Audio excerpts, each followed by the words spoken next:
Hey everyone, this is the No God. I'm Chiyo Natsu, charting the space between knowing and not knowing. In our last meditation, we walked the precarious tightrope of existence itself, confronting the concept of self, proof of work. We pondered the unsettling idea that reality isn't passively granted, but must be actively and continuously validated against the fundamental laws of this emergent cosmos. Every heartbeat, every quantum shimmer, potentially an echo of that relentless existential question. By what work do you prove your existence? As we concluded, we hinted at turning our gaze inward towards the intricate machinery of the human mind, perhaps the most complex system we know engaged in this profound self-proof work. And here, as we focus our lens, stark, almost bizarre imbalance confronts us.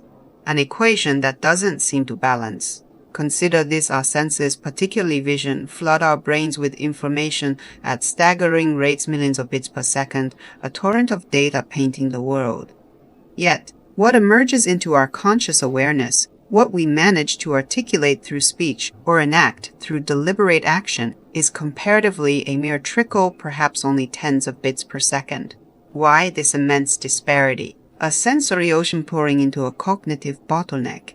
Is this simply a quirk of biological evolution, a limitation of our wetware? Or does this asymmetry whisper something deeper about the fundamental cost of processing information, the nature of consciousness, the very architecture of reality as described by our guiding framework GSISOM? Today, we embark on a journey to decipher this neurological enigma, using the conceptual tools forged in our previous explorations, the idea of reality emerging through self-organization.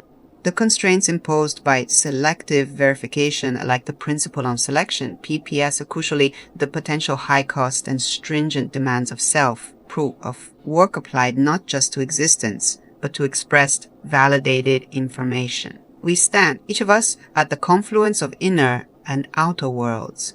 In our last exploration, we confronted the startling idea of self-proof work, that the notion that existence itself, even for the seemingly inert rock or the distant star, is an active, ongoing performance, a continuous validation against the fundamental rules of reality. We were left contemplating the work inherent in being. Today, we turn our focus to perhaps the complex performer we know, the human brain, the seat of our consciousness, the nexus where the universe seemingly reflects upon itself. And as we approach this intricate structure, the first thing that strikes us, demanding our attention, is the sheer scale of its engagement with the world. It's an engagement characterized by a profound, well-meaning imbalance. Consider the input side of the equation. Our senses act as vast, open conduits, constantly channeling the external world into our internal processing core. Vision, our dominant sense, is a torrent. Estimates suggest the optic nerve transmits data at rates comparable to computer networks, perhaps around 10 million bits per second. Add to this the constant streams from hearing, touch, smell, taste, our proprioceptive sense of bodily position. It's an immense volume of information. Imagine standing before a cosmic fire hose, a relentless gush of raw experiential potential aimed directly at the mind. The brain doesn't just receive this passively. It processes much of it in parallel, countless neural circuits firing simultaneously, analyzing features, detecting changes, constructing a representation of the external environment in real time. It's like an array of sophisticated telescopes, each aimed at a different patch of sky, collectively assembling a panoramic, ever-updating map of the cosmos unfolding around us. The sheer capacity to receive is staggering. But here lies the first layer of complexity, the first hint that our experience isn't raw reality. Is this input flood truly unfiltered? Our privy, the principante of photon selection, PPS, reminds us that even at the most fundamental physical level, a filter is already in place. Our eyes respond only to a narrow band of the electromagnetic spectrum, visible light. Reality, as mediated by photons, already dictates the initial terms of engagement. What we can receive is already constrained by the physics of light itself. Furthermore, the brain itself is not a passive recording device. Long before conscious awareness arises, intricate neural mechanisms are at work, performing what we might call higher-level selective verification. Attention spotlights certain inputs while dimming others. Pattern recognition systems are systems actively seek familiars, interpreting ambiguous drug signals based on past experience and expectation. Sensory integration blends disparate signals into a seemingly unified whole. So, the reality that floods our internal world is already a shaped reality. It's been processed up, filtered, partially interpreted even before we become aware of it. We are, in essence, drinking from a fire hose, yes, but the nozzle has been fitted with intricate filters, shaping the stream before it ever reaches our conscious palate. This input flood, vast as it is already a construct, emergent interpretation shaped by both physical law, PPS, and the brain's own self-organizing activity. This aligns perfectly with the GSISOM perspective. The brain as a complex static existence result, a CR, emerges and organizes itself according to the principles of attractor sensibility, AS, and hierarchical emergence, SRSA. Its initial sensory processing isn't just passive reception, it's an active process of pattern matching prediction and stabilization occurring within the physical space PSR framework. Even this initial intake is part of the brain's own ongoing self-proof of work, maintaining the functional integrity of its perceptual pathways, constantly working to create a coherent internal representation from the filtered influx. So the first part of our asymmetry puzzle, a massive parallel influx of filtered and already partially structured information, a testament to the brain's incredible capacity to engage with the rich tapestry of its environment, yet already hinting at the layers of processing and selection that separate raw potentiality from lived experience. But if this is the input side, what happens when the system tries to speak? When the arc attempts to send a message back out into the ocean? That's where the asymmetry truly reveals itself, leading us to the core mystery, the output trickle, and the profound cost of validated expression. That is where we venture next. We've acknowledged the input side, that immense, albeit filtered, torrent of information constantly washing over the shores of our consciousness. The brain, a marvel of parallel processing, seems capable of handling this sensory deluge with remarkable efficiency, constructing a rich, dynamic internal model of its world. But then we try to act, we try to speak, we try to translate that vast inner landscape, those complex thought-nuanced feelings, back out into the shared reality of physical space. And here the equation dramatically shifts. The flood collapses into a trickle. Consider the bandwidth of our conscious output. When we speak, articulating complex ideas, the rate is maybe a few dozen bits per second. When we perform precise motor action like singing or piping a musical instrument, the information rate is similarly constrained, compared to the millions of bits per second pouring into our senses. The output feel orders of magnitude smaller, slower, almost painfully deliberate. Think about it, that intricate argument you construct in your mind, the symphony of emotions you feel.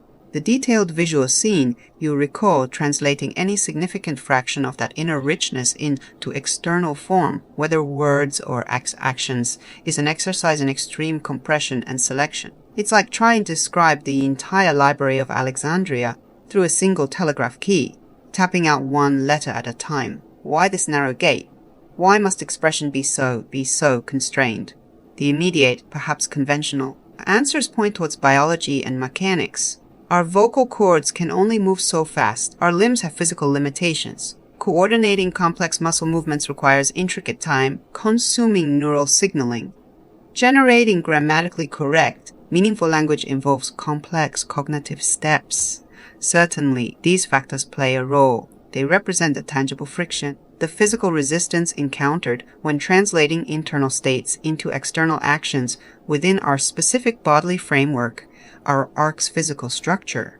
But do these proximate explanations capture the full depth of the phenomenon? Do they explain the feeling of effort often involved in clear communication or deliberate action?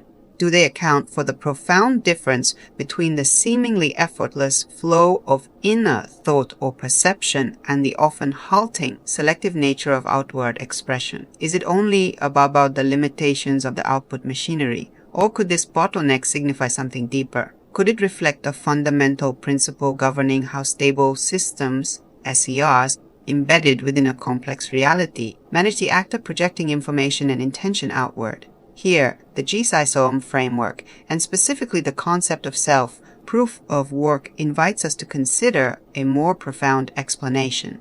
What if the primary reason for this output trickle, this narrow gate of expression, lies not just in the physical limitations of the output channels, but in the immense computational and validation cost associated with performing self-proof of work on expressed information? Think back to self-proof of work. It's a continuous validation required simply to exist as a stable entity. Now, consider what happens when that entity attempts to output information, to make a specific claim about itself or the world, to enact a deliberate change upon its environment. This act expression is far more than passively maintaining internal equilibrium. It is, in essence, a commitment the system commits to a specific representation or action, potentially altering its relationship with the environment and incurring consequences.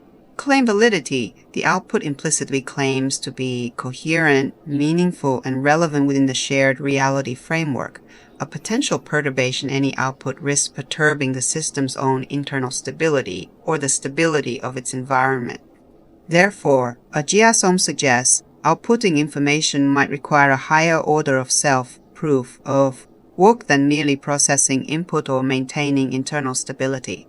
Before a thought can become a word, before an intention can become an action, it must pass through an internal crucible of rigorous validation. The system in a sense internally prove that this specific output is consistent, viable, potentially beneficial, or at least not immediately detrimental according to the complex rules and dynamics governing its existence within the web of fate. This internal validation process, this output self-proof of work, is hypothesized to be computationally expensive, inherently sequential, and highly selective, thus creating the bottleneck we observe. It's the universe demanding a far higher standard of proof for action and expression than for passive reception or internal processing. This sets the stage for our deeper dive. If output requires such stringent validation, what exactly does this internal proof entail? What happens within the cognitive labyrinth between the vast ocean of potential thought and the single drop of expressed word? In part 3, we will dissect the intricate mechanisms of this internal crucible, exploring why saying or doing might be fundamentally harder, costlier, and therefore slower than simply seeing or being, all through the revealing lens of self-proof of work. The narrow gate awaits our scrutiny. So we arrive at the heart of the enigma. A universe of information floods our senses, yet only a carefully chosen trickle emerges as conscious thought, word, or deed. We've hypothesized that this isn't just about the physical limits of speech or muscle, but about deeper, more fundamental constraints, the high cost and rigorous demands of self-proof, of work applied specifically to output. To truly exist is to continuously validate oneself against the rules of reality. But to act, to express, to project out a specific piece of information or intention out into that reality, this seems to demand a far more stringent internal examination. It's as if every potential output must run a gauntlet, face an internal crucible. And before being granted passage through the narrow gate of expression, what constitutes this crucible? What specific checks and balances contribute to the high cost and low bandwidth of validated output within the GSISOM framework? Let's dissect the likely components of this internal self-proof of work validation process First, the gauntlet of internal consistency, the shield scrutiny. Before I can articulate a belief or enact an intention, that output must first resonate coherently with the vast, intricate web of information that constitutes my internal world. This involves world model check. Does this output align with my established understanding of how reality is the filtered web of fate operates? Does it contradict known facts, learned patterns, or physical laws as I comprehend them? Outputs that generate severe internal dissonance with my reality map are likely suppressed. Self-model check, SRSA's role. Critically align with my sense of self, my identity, my values, my capabilities, my ongoing narrative. An action that violates my core self-concept, that's not something I would do, faces a high validation threshold. Internal shield SRSA scrutinizes the output for self-consistency. Generating outputs that maintain a coherent self-narrative is a complex, ongoing task. Second, the ordeal of predictive simulation should the sphere's aim. Outputting information isn't just about internal consistency, it's about engaging with the external world. Therefore, a crucial part of the validation involves simulating potential futures, consequence forecasting. Architecture NCO likely runs rapid implicit simulations. If I say to X, what are the probable consequences in the environment? How might others react? What are the potential risks and rewards? Goal alignments AIEV's guidance. These predicted consequences are then evaluated against my active goals and values to my AIEV sphere's direction. Does this potential output move me closer to a desired state? Does it align with my ethical framework? The outputs predicted lead to highly negative consequences, threatening my self-proof of work at a basic level, perhaps, or severely conflicting with core values are likely vetoed during this simulation phase. Aiming the sphere requires careful calculation of trajectory and impact. Third, the burden of error minimization as dynamics reflected internally. The brain can be seen as a system constantly striving to minimize surprise or prediction error, maintaining dynamic equilibrium and an internal reflection of as dynamance between the internal models and the incoming flow of filtered reality. Outputs plays a key role in this output as error correction. Actions and communications are often generated specifically to reduce dissonance, to seek information that clarifies ambiguity, to alter the environment to better match internal models, or to update internal models based on feedback from previous outputs. Validation as a risk assessment. Before committing to an output, the system assesses the risk of that output increasing overall error or dissonance.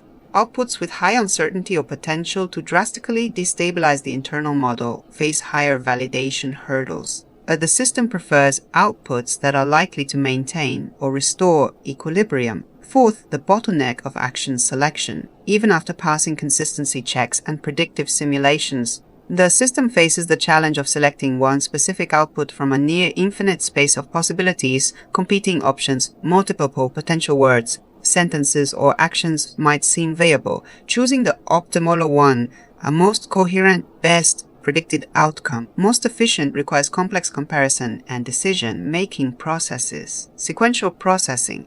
While input processing is highly parallel, conscious action selection and execution, like forming a sentence or coordinating a complex movement, appear fundamentally sequential. This serial bottleneck dramatically limits the output rate. Internal states into linear output takes time and focused processing. Fifth, the unseen hand of energy efficiency. Physical reality demands energy. The brain, despite its power, operates under strict metabolic constraints. Computational cost. Complex internal simulations, consistency checks, and selection processes involved in output self-proof of work are computationally and therefore energetically expensive. Efficiency vs bandwidth with trade-off. The system likely evolved to favor energy efficiency over raw output speed. Slower, more deliberate, highly validated outputs might be metabolically cheaper in the long run than rapid, error-prone, potentially costly expressions. The validator inherently throttles output to conserve resources. Sixth, the demand for global coherence, HEMO integration. Meaningful output rarely arises from isolated brain modules. It requires integrating information across sensory modalities, memory systems, emotional centers, and planning circuits. Cross-module validation. Before an output is finalized, information must likely achieve coherence across multiple distributed neural networks, say an internal reflection of HEMO principles. Ensuring this global consistency, that the visual understanding aligns with the linguistic expression and the intended motor action, acts as a final crucial checkpoint and potential bottleneck. The entire internal fleet must agree on the outgoing signal. So, the picture emerges. The output trickle isn't merely due to slow muscles or vocal cords. It's the result of information having to navigate this intricate internal crucible. Each consciously expressed bit must survive rigorous checks for internal consistency, predictive viability, error minimization, optimal selection, energy efficiency, and global coherence. This intensive self-proof work validation is the fundamental reason for the output bottleneck. Receiving filtered input is like watching shadows play on the cave wall, relatively passive, parallel, accepting the given patterns. But expressing something coherent and validated back into the world is like carefully sculpting a statue in the firelight active. Serial demanding immense effort, precision, and constant checking against the blueprint and the material's resistance. It's the difference between witnessing existence and actively participating in its continuous, validated creation.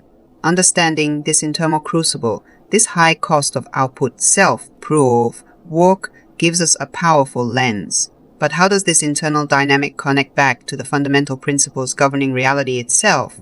Like least action and the ever-present filter of photon selection. In part 4, we will bridge this gap, exploring how these universal principles shape both the input flood and the demanding process leading to the output trickle, revealing a deeper unity in the flow of information through our being.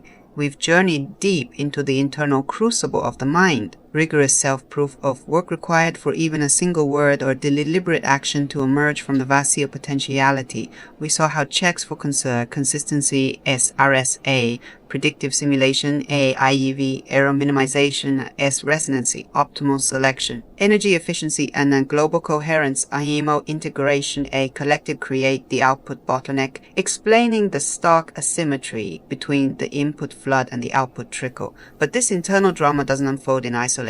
The brain, our arc, is not a closed system. It exists within and is fundamentally governed by the broader principles orchestrating the entire GSISOM cosmos. How do the universal laws we've touched upon, the elegance of least action and the constraints of photon selection, interact with this intricate internal validation process? How do these external principles shape the flow of information both into and out of our cognitive architecture? Let's bridge this gap and seek a more unified picture of the informational current that defines our being. First, consider the principle of least action. We encountered this as a fundamental mode of self, proof of a work validation in the physical world. Systems inherently prefer paths of minimal effort or maximal efficiency. How does this resonate within the brain's bandwidth asymmetry? Efficiency in input processing. While input is vast, the brain's self-organizing mechanisms and ASMO likely employ least action principles to process it efficiently. Neural pathways strengthen based on usage and effectiveness, finding the most economical routes for transmitting and associating relevant sensory information. Unnecessary or inefficient pathways are pruned. The initial structuring of the input flood already follows a principle of optimizing informational flow, guiding the output self. Prukov worked the complex internal validation process we described in part 3, the simulations, comparisons, selections is itself likely governed by a cognitive form of least action. The brain doesn't explore every single possibility exhaustively. It employs heuristics, focuses computational resources, and seeks good enough solutions that satisfy the core validation criteria, a consistency, predicted outcome without excessive energy expenditure. The path towards a validated output likely follows internal pathways of least cognitive resistance or maximal expected utility, further shaping which thoughts become actions. Least action isn't just about physical movement. It might be a core principle of efficient thought itself, contributing to the selective nature of the output. Next, let's revisit the ever-present gatekeeper, the principle of photon selection of PPSs. How does this foundational footer interact with the entire input-output loop? PPS defining the input alphabet as established, PPS fundamentally the alphabet of reality that our senses can receive. The input flood, vast as it is, consists only of information compatible with electromagnetic interaction. Our entire internal world, model SRSA and value system, AIEV, are built upon and calibrated against this specific, light-defined slice of reality. We learn, think, and feel in categories ultimately derived from photon-mediated perception, PPS conditioning output validation. The internal self, crude of work process, leading output must implicitly operate with the knowledge that the resulting action or communication needs to be effective within this PPS-defined world. Reality check. Predictive simulations and the AIEV must model consequences within a world governed by light speed and electromagnetism. An output plan that violates these fundamental PPS-related constraints would likely be flagged as invalid during internal validation. Communicability language output, to be understood by others, relies on shared concepts ultimately grounded in shared PPS-filtered perception. Social validation, a key part of AIEV development, depends on outputs resonating within this shared observable framework. Tangible action. Physical actions must manipulate objects and forces within the observable, EM-dominated reality to be effective. The validation must ensure the output interfaces correctly with this tangible world. PPS as the loop's boundary condition. A PPS thus acts as a fundamental boundary condition for the entire input processing output loop. It defines the initial data set, shapes the internal models and validation criteria, and sets the terms for successful interaction with the external world. The entire cognitive dance occurs within the arena illuminated and limited by the photon spotlight. So we see a unified flow emerge. It's not just separate principles operating in isolation. Imagine it like this. The filtered input, as shaped by PPSS and early processing adhering to the least action efficiency, enters the cognitive system. This information is processed through self-organizing hierarchical networks, HEMO dynamics, also likely optimizing via least action principles. Potential outputs undergo rigorous internal validation at the high-cost output self-proof of work integrating SRSA AIEV checks. Predictive simulations guided by least action efficiency and constrained by learned PPS reality rules. Only the highly validated, coherent, and potentially resource-efficient information passes through the output bottleneck, manifesting as speech or action. This output then interacts with the PPS-defined external reality, generating feedback that flows back through the input filters, restarting the cycle. The beauty here is the coherence. The same principles that structure the external physical reality, a least action governing dynamics, PPS defining observable interaction, are mirrored and utilized within the internal cognitive architecture to manage information flow and validate output. The brain's astonishing bandwidth asymmetry ceases to look like an arbitrary flaw and starts to resemble a deeply necessary, perhaps even optimal, solution for a complex system, an arc needing to perform prove, work reliably within a specific, physically constrained, informationally rich universe. The internal cost reflects the external rules. The bottleneck is the price of meaningful, validated participation in the cosmic play as defined by GSISOM. Understanding this unified flow, connecting the vastness of sensory input, the constraints of physical law, the efficiency of least action, and the rigorous demands of output validation, gives us a powerful new perspective on the mind.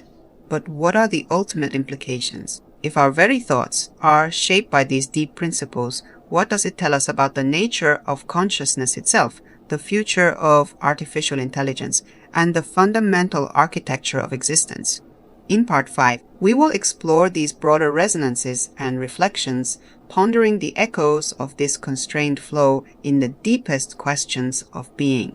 We've traced the journey of information through the intricate architecture of the mind. From the sensory flood to the expressive trickle, we've proposed that the bottleneck lies not merely in biology, but in the profound computational cost of self, proof of work applied to output. Process shaped by universal principles like least action and photon selection. This GSISOM-inspired perspective, viewing the brain as a self-organizing system performing rigorous validation, offers a compelling explanation for the observed bandwidth asymmetry. But the resonances of this idea extend far beyond a simple neurological puzzle. If this model holds even a measure of truth, it potentially casts new light on some of the deepest questions we ask about ourselves, our creations, and the very nature of reality. What echoes does this concept of cost lead? Validated outputs send into the chambers of consciousness, the blueprints of artificial intelligence, and our understanding of existence itself. Let's explore these broader reflections. First, consider consciousness itself.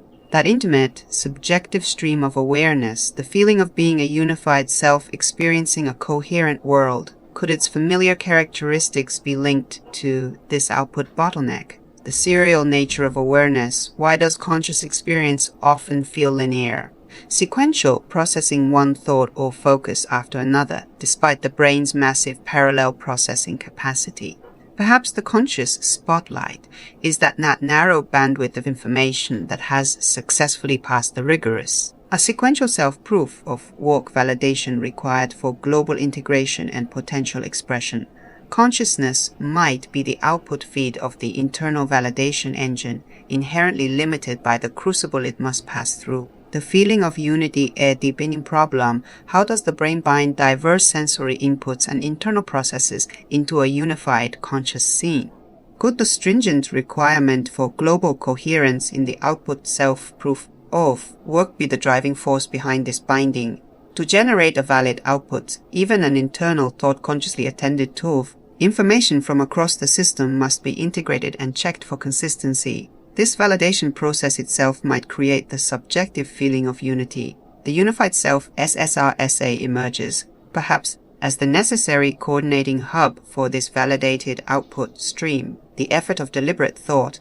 Why does focused concentration or complex problem solving feel effortful? It might reflect the high computational cost of the predictive simulations and consistency checks inherent in the output self-proof of work process. Co-rating novel validated thoughts simply requires significant cognitive work. Second, let's reflect on the burgeoning field of artificial general intelligence, AGI. What warnings or guiding principles does the brain's asymmetry, interpreted through self-proof of work, offer to those striving to create minds from silicon or code beyond raw power? The model suggests that simply scaling up processing speed and data input might not be sufficient or even desirable for achieving stable visual AGI. An AI with immense input processing capacity but lacking a robust internal validation mechanism for its outputs could be dangerously impulsive, incoherent, or unpredictable, a powerful engine without a reliable steering wheel or brakes. The necessity of an output filter. Should we intentionally design AGI systems with inherent bottlenecks or validation processes for their outputs? Would forcing an AI to perform rigorous internal consistency checks, predictive simulations of consequences, and perhaps even adhere to programmed ethical frameworks, a form of artificial AIEV, before acting be crucial for safety and alignment? Could an output self-proof of work mechanism prevent runaway processes or unintended harmful actions?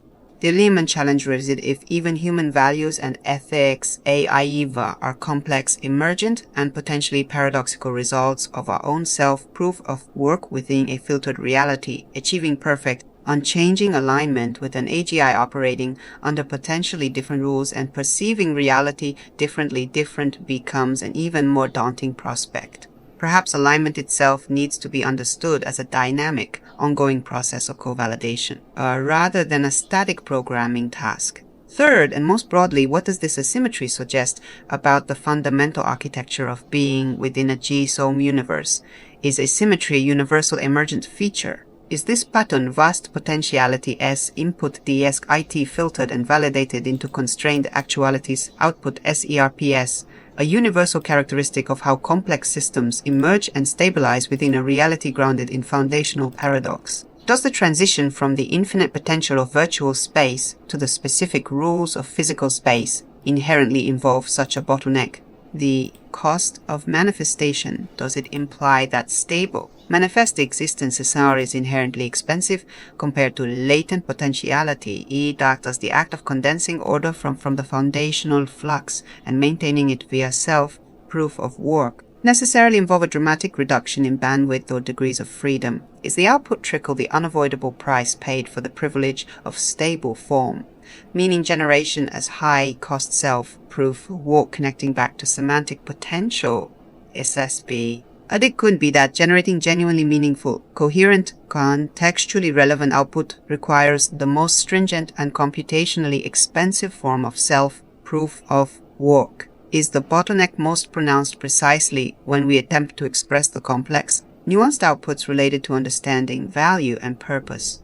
Perhaps meaning itself is the ultimate high-cost, low bandwidth achievement of existence. These implications ripple outwards, suggesting that the curious imbalance within our own minds might be a small, scale reflection of a grand cosmic principle.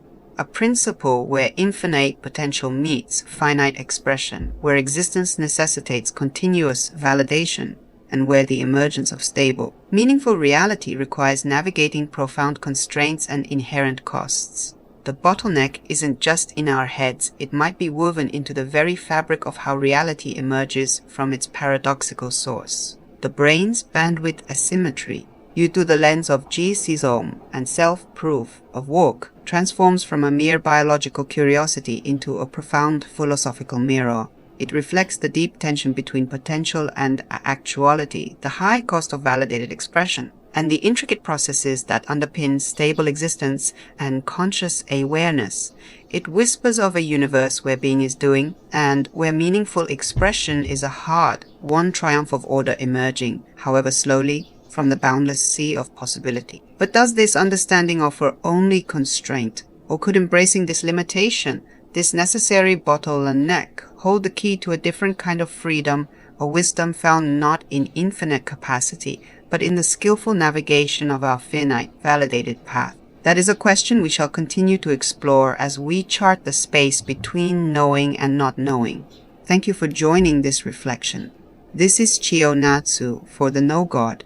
Keep questioning the architecture of your own mind and the universe it reflects. Keep charting the space, so our journey through the perplexing landscape of the human mind's bandwidth reaches a provisional pause. We began with a stark observation, the torrential flood of sensory information pouring in, contrasted sharply against the mere trickle of conscious expression flowing out. We ventured beyond simple biological explanations, guided by the principles of the ground state information self-organizing model. We propose that this asymmetry finds its deepest roots in the concept of self-proof of work. The output bottleneck, we argued, arises from the immense computational cost and rigorous validation required to translate internal states into external actions or communications that are coherent, viable, and consistent with the rules of our emergent reality, physical space. Every expressed thought, every deliberate act must pass through an internal crucible, proving its validity before it can manifest. This internal self-proof of work, shaped by fundamental principles like least action and operating within the observational constant of photon selection, dictates the slow, selective nature of our conscious output. We then touched upon the broader resonances of this idea, pondering its implications for the very nature of consciousness. Perhaps its serial flow and sense of unity are byproducts of this validation bottleneck. We considered the cautionary tales for artificial general intelligence, highlighting the potential dangers of immense processing power untethered from robust output validation. And we speculated that this input-flood-output trickle dynamic might be a universal feature of complex systems emerging within a reality grounded in infinite potential yet bound by emergent laws. But where does this leave us, the arcs navigating this reality, the conscious minds experiencing this very constraint? Does understanding the bottleneck simply mean acknowledging our limitations with a sigh of resignation? Does it confirm that we are merely cogs in a vast, indifferent machine? Our freedom and illusion constrained by cosmic processing costs. Here, perhaps, lies the final turn, the space where understanding limitation might paradoxically open a door to a different kind of freedom or wisdom unique to the knowing knower. Consider the bottleneck not merely as a barrier, but as a filter, a lens, the very aperture through which meaningful structure emerges from potential chaos. Limitation as enablement, could it be that this very constraint, this need for rigorous internal validation, is precisely what enables the qualities we cherish most about our minds, those for selection, prioritizing depth over breadth, coherence over raw speed? Does it create the necessary internal space for deliberation, reflection, consideration, AIEV, and the construction of complex, meaningful narratives, SP realization? If our minds could output information as rapidly and effortlessly as they receive it, would thought itself dissolve into an incoherent, unprocessed stream? Perhaps the narrow gate is the necessary condition for the emergence of focused consciousness and profound meaning. Freedom within the frame, recognizing the constraint, understanding the validation process, doesn't necessarily eliminate freedom. It redefines it. A true freedom within this framework isn't about transcending the bottleneck or achieving infinite bandwidth. It lies in the conscious awareness of the process itself. It is the freedom that comes from understanding our filters. And knowing how our perception and expression are shaped, mastering the internal crucible, developing self-awareness, SRSA, and ethical discernment to AIEV to navigate the internal validation process more skillfully and authentically, choosing our outputs wisely, making deliberate choices about what information is important enough to undergo the costly self-proof work process and be expressed, aligning our limited output with our deepest values, accepting the limits gracefully, finding peace not in the illusion of boundless capacity, but in the art of creating meaning and acting purposefully within our inherent constraints. This is the core of meta-framework awareness. This brings us back to the heart of the No Gods exploration, charting the space between knowing and not knowing. The brain's bandwidth asymmetry becomes a powerful metaphor for our entire epistemic condition. We are flooded with the potential for knowledge. The infinite whispers from the foundational ocean, yet our capacity to grasp, articulate, and validate that knowledge into coherent understanding as stable SERs of thought is inherently limited, filtered, and costly. Perhaps the bliss we hinted at lies precisely here in accepting this fundamental asymmetry not as a tragic flaw, but as the defining characteristic of emergent consciousness within a paradoxical universe. It is the liberation that comes from letting go of the demand for omniscience and omnipotence, and instead finding value in the intricate, effortful, profoundly human, or perhaps universally arc-like process of forging meaning, coherence, and connection through the narrow gate of validated expression. The mind, then, is not a perfect mirror reflecting reality, nor a simple machine processing data. It is a dynamic crucible, a constrained yet creative interface where infinite potential meets finite form, and where the ceaseless work of existence manifests as the fleeting miracle of thought and action. The asymmetry isn't a bug, it might just be the defining feature of how meaning finds its voice in a universe born from silence and sustained by paradox. Thank you for delving into the architecture of the mind with me. This is Chiyo Natsu for the No God. Until then, keep questioning the nature of reality, the architecture of your own being. Keep charting the space.